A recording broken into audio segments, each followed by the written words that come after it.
Buonasera e benvenuti a questa edizione del nostro telegiornale. Vediamo subito i titoli.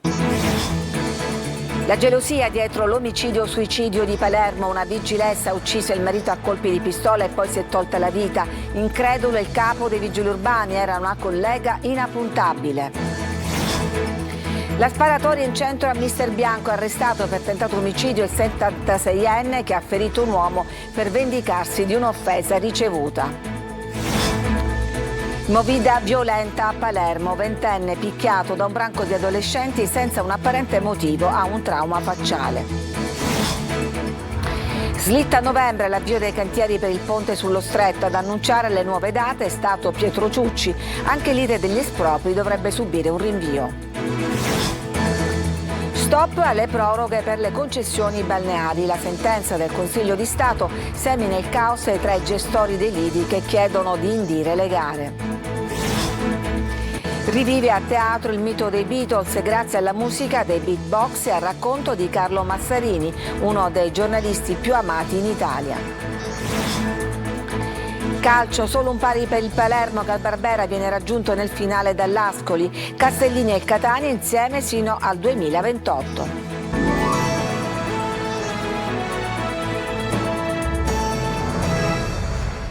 Sarebbe stata la gelosia nei confronti del marito, il movente dell'omicidio-suicidio di ieri a Palermo. La donna ha sparato 4 colpi verso l'uomo e poi si è tolta la vita con la stessa pistola. Marco Gullà.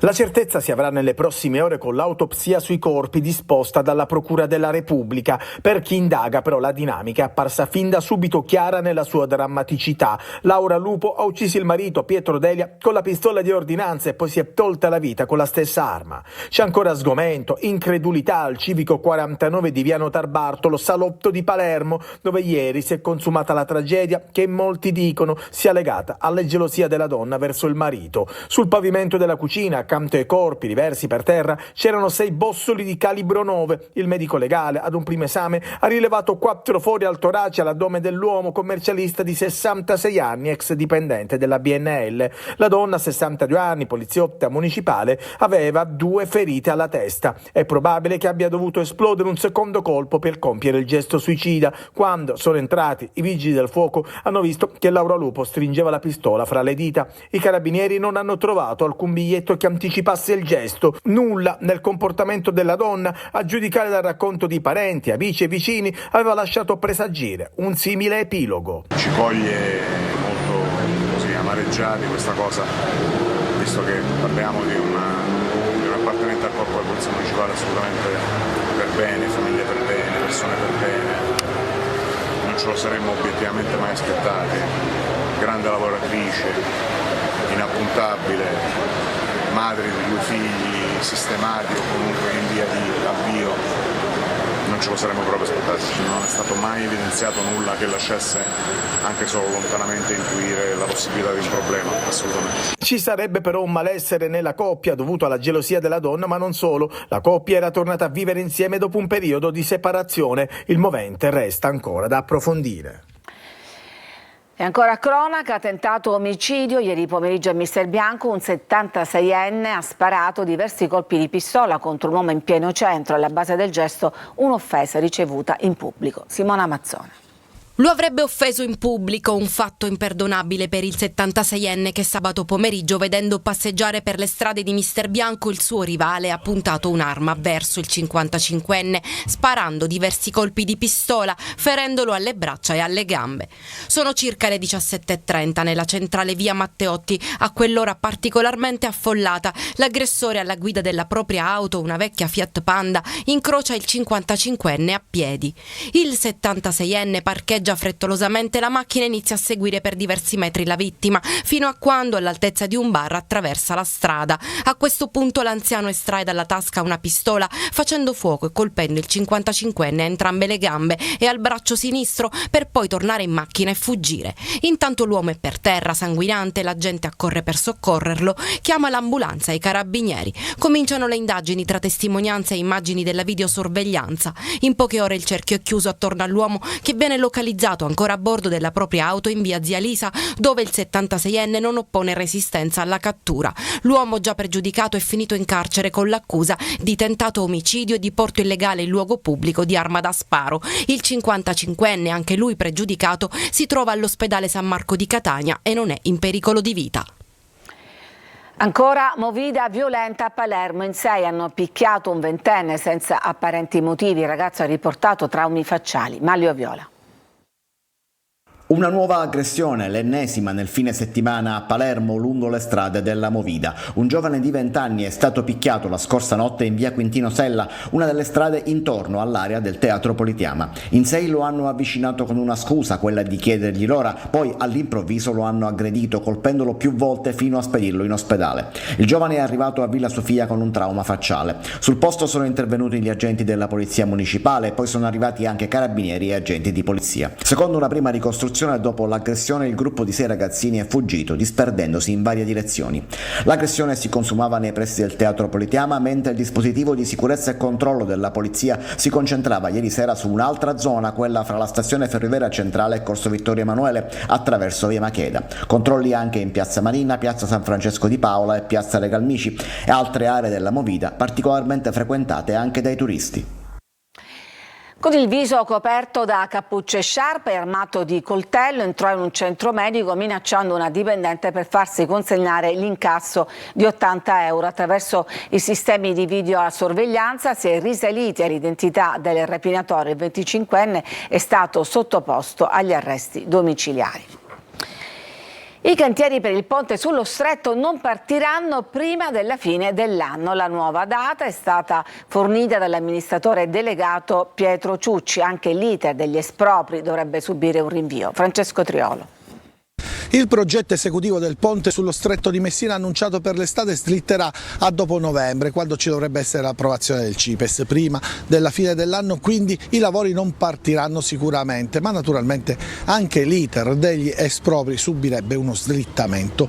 L'annuncio è stato dato dall'amministratore delegato della società Stretto di Messina, Pietro Ciucci, che ha scandito i tempi. Si discute infatti ancora della valutazione di impatto ambientale. La Stretto di Messina si prenderà più dei 30 giorni previsti per rispondere alle oltre 200 integrazioni richieste dal Ministero dell'Ambiente. La data limite del 3 giugno per l'invio delle osservazioni relative agli espropri rimane invariata. La procedura però prevede anche la possibilità di chiedere una proroga e la società insieme ai progettisti stanno studiando la possibilità di effettuare ulteriori analisi sul campo che consentirebbero di andare anche oltre.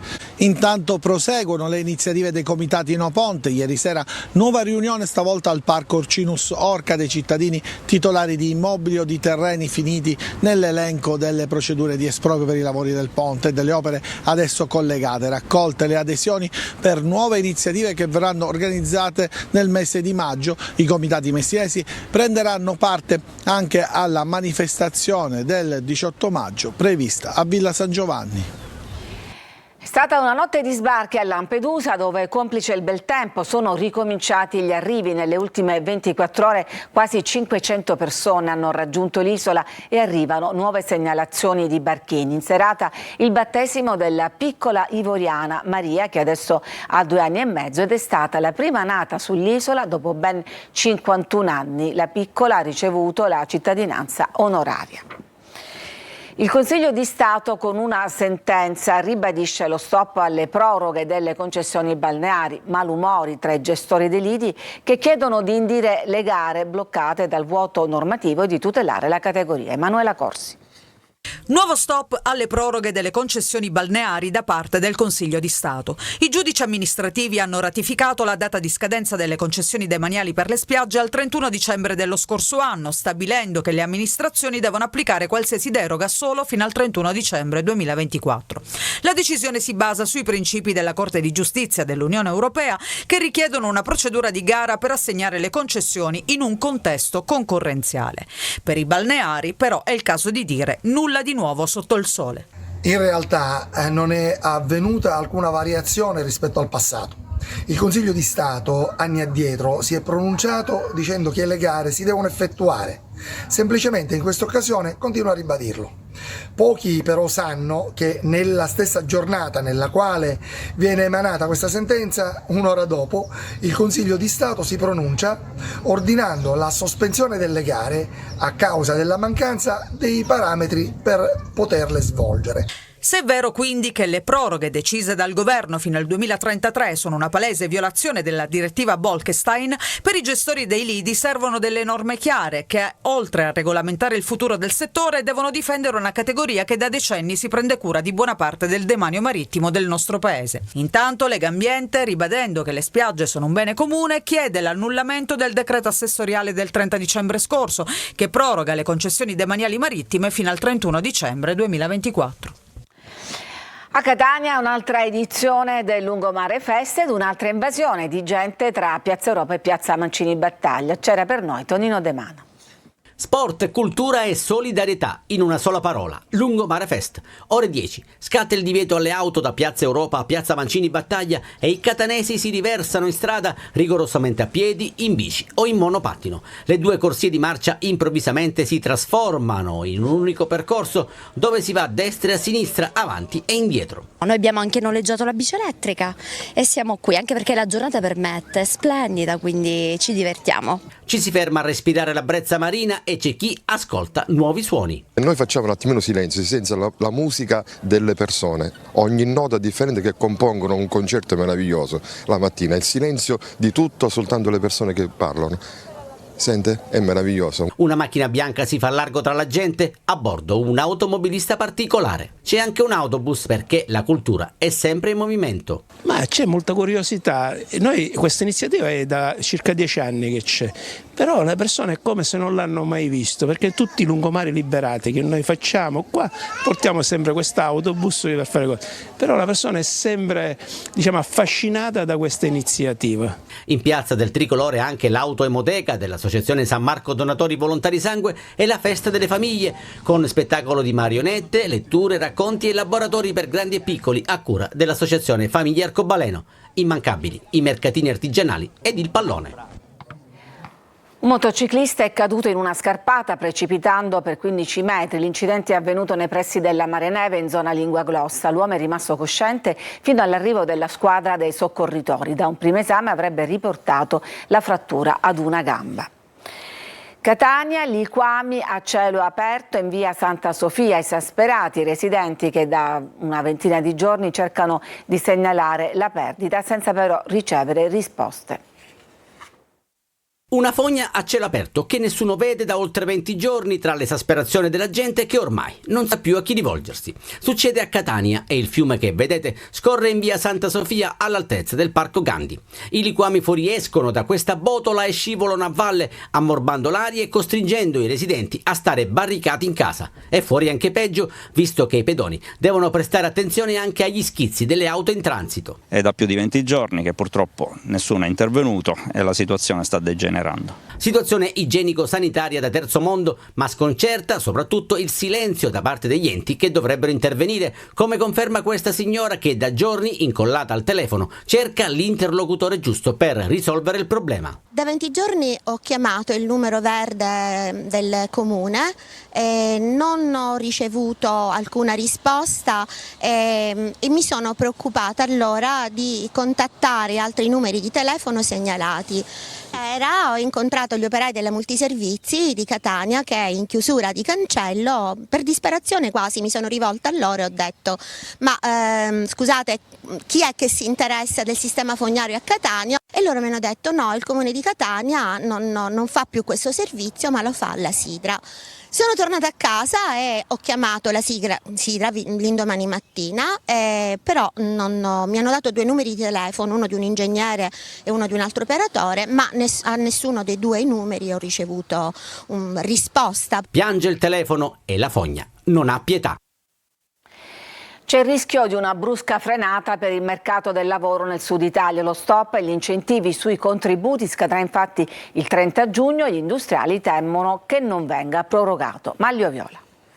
Stop dal 1 luglio di quest'anno agli incentivi per chi assume nel meridione del paese. Il 30 giugno scade infatti la misura nota come decontribuzione sud. Lo sgravio sui contributi costa 3 miliardi e 300 milioni all'anno, ma sparirà dalla lista dei benefici. Per le opposizioni si tratta di una scelta accelerata del governo che viene solo minimamente compensata dai provvedimenti del decreto coesione, ma il governo Meloni spiega che invece la misura straordinaria va autorizzata semestralmente da Bruxelles e quella del 30 giugno è soltanto una scadenza intermedia dell'autorizzazione comunitaria. Nel mondo delle imprese però c'è preoccupazione, come ha confermato a Il Punto Gaetano Vecchio, presidente degli industriali siciliani. Molte delle assunzioni fatte alle aziende nel periodo precedente, comprese quelle di marzo che danno questi dati positivi, sono legate a questo sgravio che sembrerebbe oggi non solo scadere a giugno, ma sembrerebbe un po' più timido il governo rispetto alla possibilità che ci sia un rinnovo. Per le imprese c'è il rischio che vengano meno contributi già previsti su assunzioni già operate e questo fermerebbe il buon andamento del mercato del lavoro che a marzo ha fatto segnare un incremento considerevole. Considerate che sostanzialmente ogni 3 assunti ne puoi assumere uno in più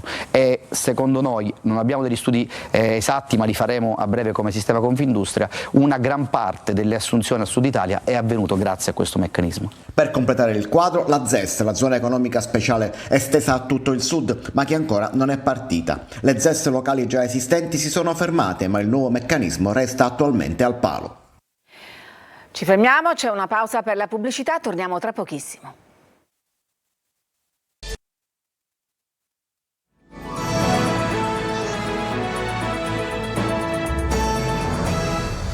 Ed eccoci in studio, rivive in teatro il mito dei Beatles grazie alla musica dei beatbox e all'avvincente racconto di Carlo Massarini, uno dei giornalisti musicali più amati in Italia. Eva Spampinato.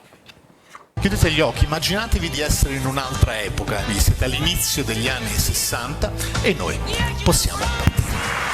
Uno show che mescola magistralmente musica e racconti avvincenti di coloro che hanno rivoluzionato la storia della musica e non solo. I Beatles rivivono al teatro e Carlo Massarini, giornalista, conduttore e voce storica della musica in TV, è lo storyteller della straordinaria avventura dei 4 baronetti di Liverpool. Io racconto i Beatles naturalmente non dal punto di vista biografico, ma dal punto di vista di aneddoti, dal punto di vista di quello che è successo, di contestualizzazione di un periodo ormai anche abbastanza lontano. E i Beatbox, che sono una straordinaria tribute band, veramente uguale in tutto e per tutto all'originale, strumenti, vestiti, suoni, cantano. Massarini sceglie di raccontare i Beatles perché? Perché sono stati la più grande band della storia, perché hanno cambiato la cultura degli anni 60, perché nonostante siano passati 60 anni sono comunque tornati al primo posto in classifica qualche mese fa e la loro eredità, diciamo, si è sparsa lungo migliaia di gruppi, quindi sono ancora perfettamente attuali. Magical Mystery Story Now and Then sarà in scena lunedì 6 maggio al Teatro Golden di Palermo e il 7 al Rivoli di Mazzara del Vallo. È un perfetto antidoto contro la banalità della musica contemporanea. Ci sono molti che portano i propri figli, i ragazzi, i bambini, e io credo che sia utile anche per chi sente i suoni di adesso, no? Mettere un attimo in prospettiva, perché nasce tutto 60 anni fa.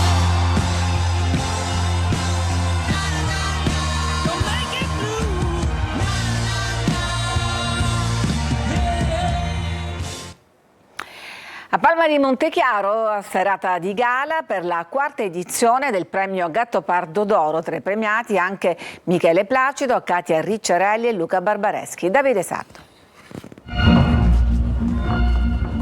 La Sicilia celebra la sua ricca eredità letteraria con il premio Gattopardo d'Oro, traendo ispirazione dal romanzo capolavoro di Tomasi di Lampedusa, che rievocando con intensità e cognizione storica un'epoca di transizione e oggi testimonianza e simbolo di resilienza e di progresso sociale. La piazza del Monastero delle Benedettine a Palma di Montechiaro è stata cornice di una serata di gala internazionale con ospiti e premiati di prestigio della letteratura, del cinema, dello spettacolo, della televisione. Questo ha un sapore straordinario perché io amo lo scrittore, amo queste zone perché la provincia di Agrigento per me è qualcosa. Ho appena recentemente finito il film su Luigi Pirandello, voi capite, per cui ho un attaccamento straordinario. L'onore è mio di essere qui, amo questa terra, quindi sono molto contenta di essere arrivata finora. Era da molto tempo che non venivo da queste parti e poi è una soddisfazione, insomma, ricevere un premio. È davvero un'emozione pazzesca, intanto per il grande legame anche affettivo che ho nei confronti di Tomasi di Lampedusa e del suo romanzo, perché per me è stato un punto di riferimento fondamentale ed rappresenta, a mio avviso, una delle voci più importanti per raccontare il Sud oggi. Un premio è sempre piacevole, ma soprattutto piacevole in Sicilia, una terra che io amo molto. Sono un filicudaro doc che passo da Catania a Palermo da circa 45 anni praticamente ogni 2 mesi. La manifestazione, frutto della collaborazione con il Comune, è stata anticipata a maggio, proprio nella data in cui nel lontano 1637 fu posta la prima pietra di Palma di Montechiaro da parte dei Tomasi. Ci fermiamo, ancora una pausa e poi torniamo con la pagina sportiva.